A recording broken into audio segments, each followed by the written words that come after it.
हरे कृष्णा। ओम नमः शिवाय। बोलिए सूर्य नारायण भगवान की जय।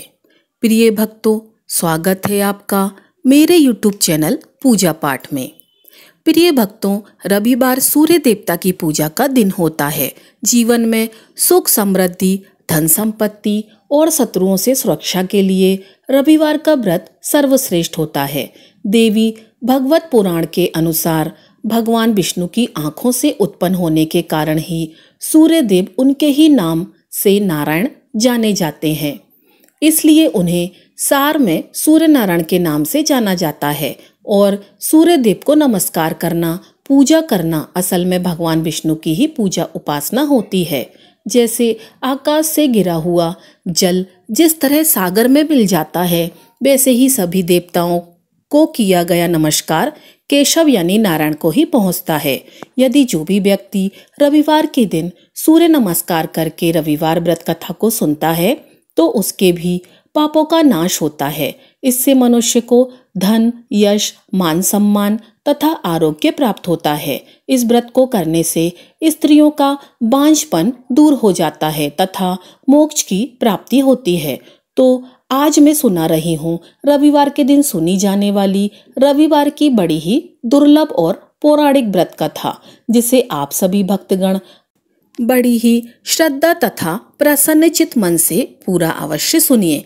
प्राचीन काल में एक बुढ़िया माई थी। वह नियमित रूप से रविवार का व्रत करती थी। रविवार के दिन सूर्योदय से पूर्व उठकर बुढ़िया माई स्नान आदि से निवृत्त होकर आंगन को गोबर से लीपकर स्वच्छ करती और सूर्य भगवान की पूजा करती तथा कथा सुनकर सूर्य भगवान को भोग लगाकर दिन में एक समय भोजन करती।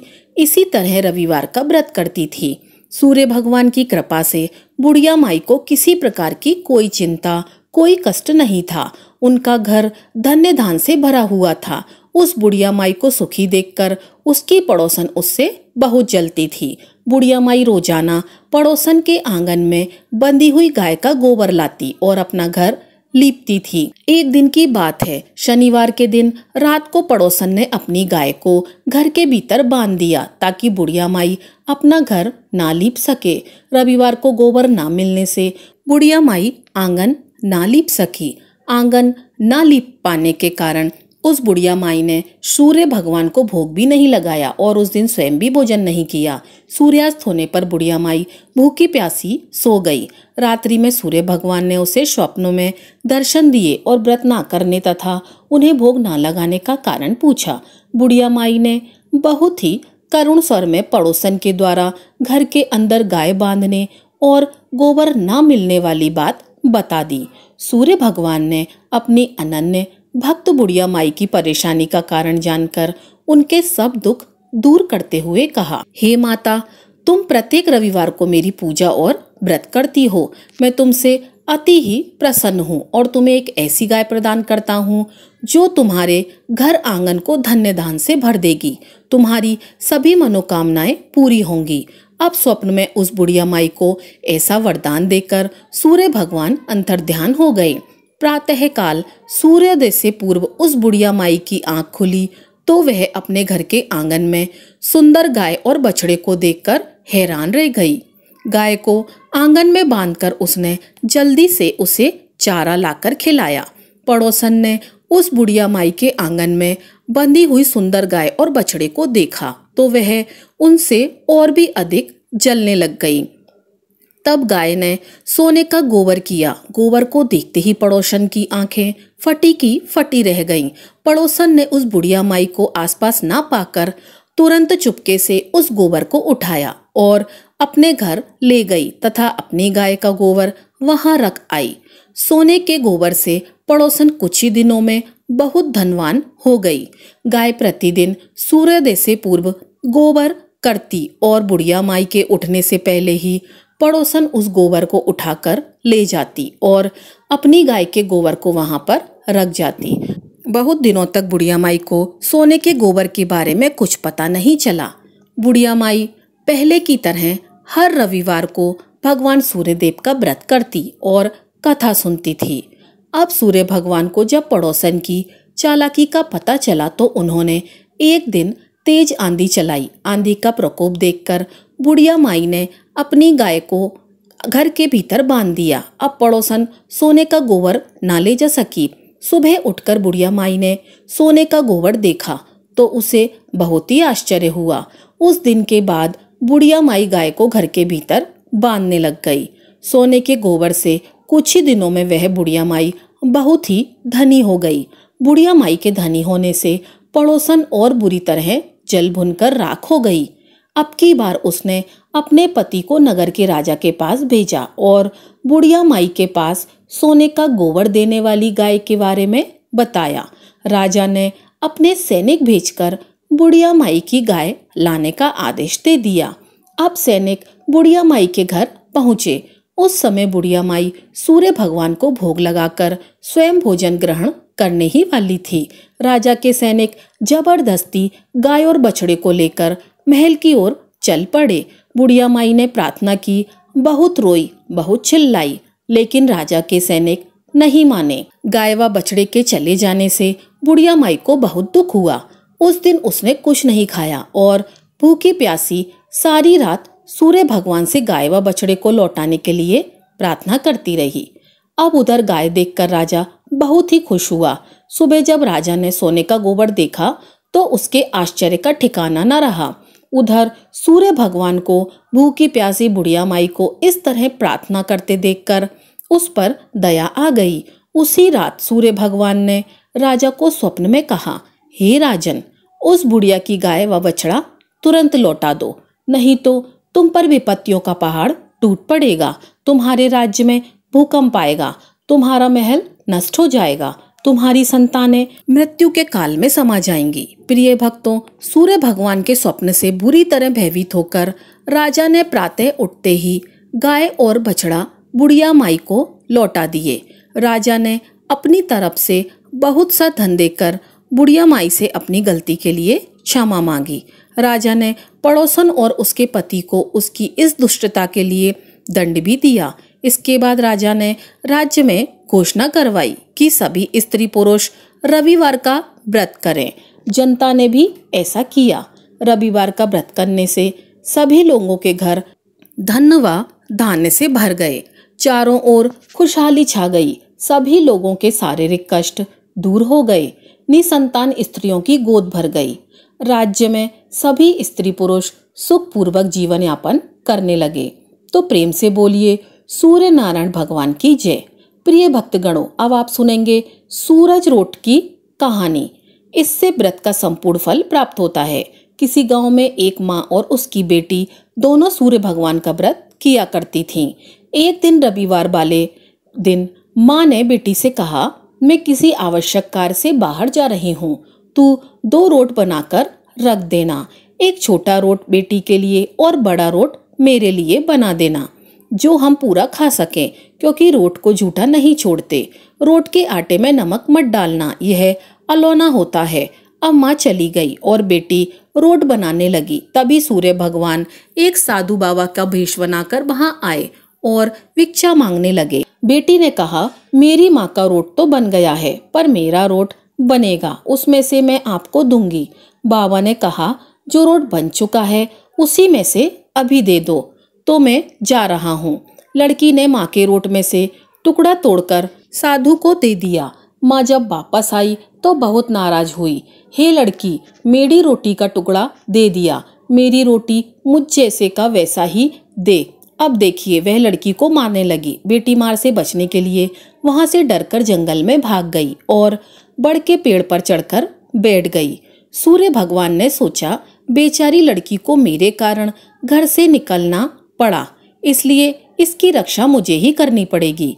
सूर्य भगवान रोज उसके लिए चूरमे का 1 लड्डू और 1 लोटा पानी भेज देते। लड़की बड़े मजे के साथ खाकर वहीं बैठी रहती।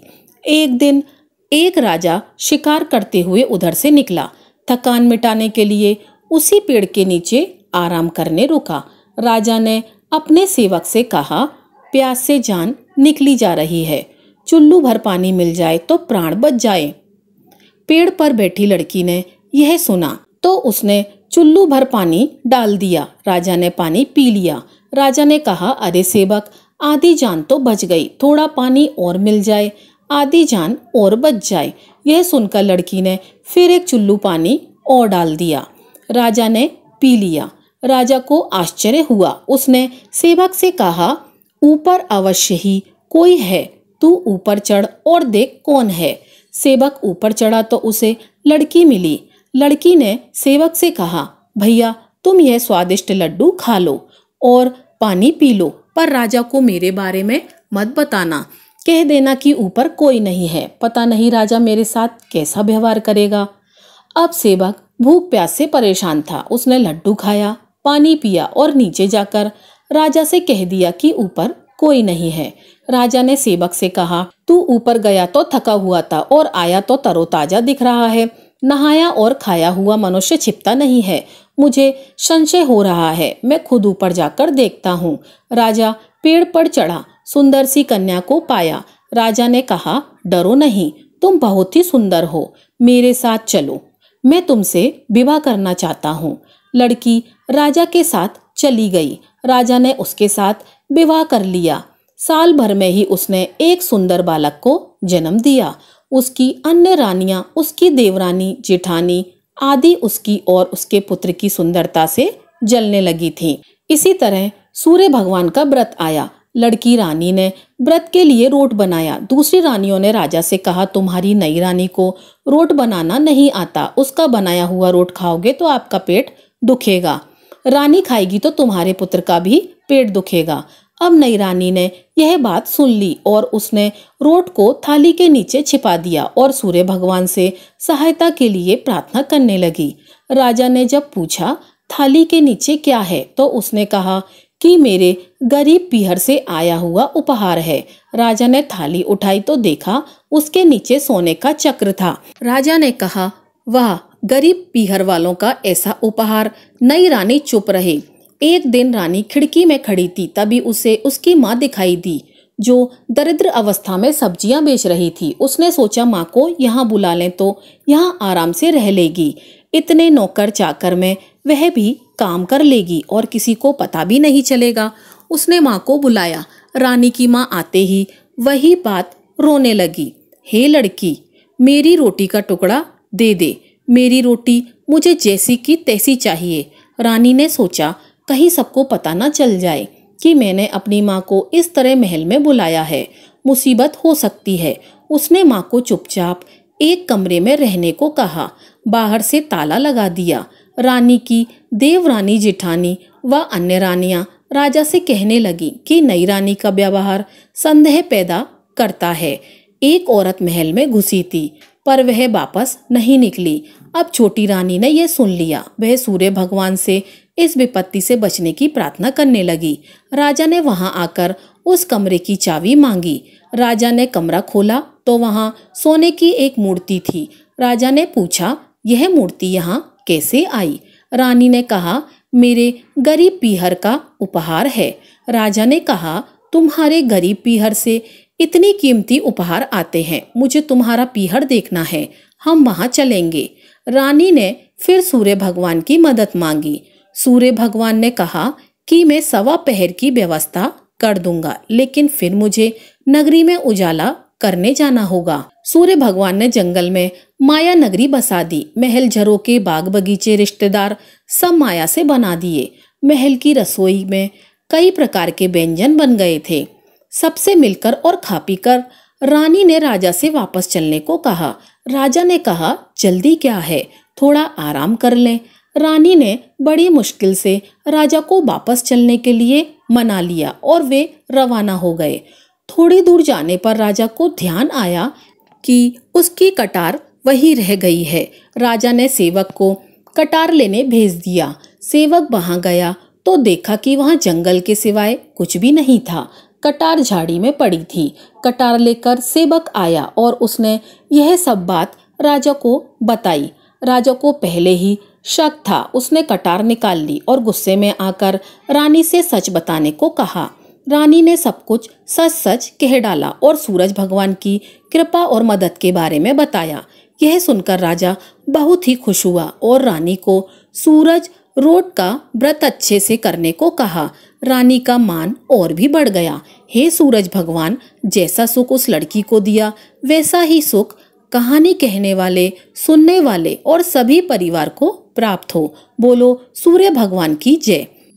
प्रिय भक्तों, यह थी हमारी आज की कथा। अगर आपको कथा अच्छी लगी हो तो वीडियो को लाइक कीजिएगा और चैनल को सब्सक्राइब कीजिएगा। आपका दिन शुभ हो।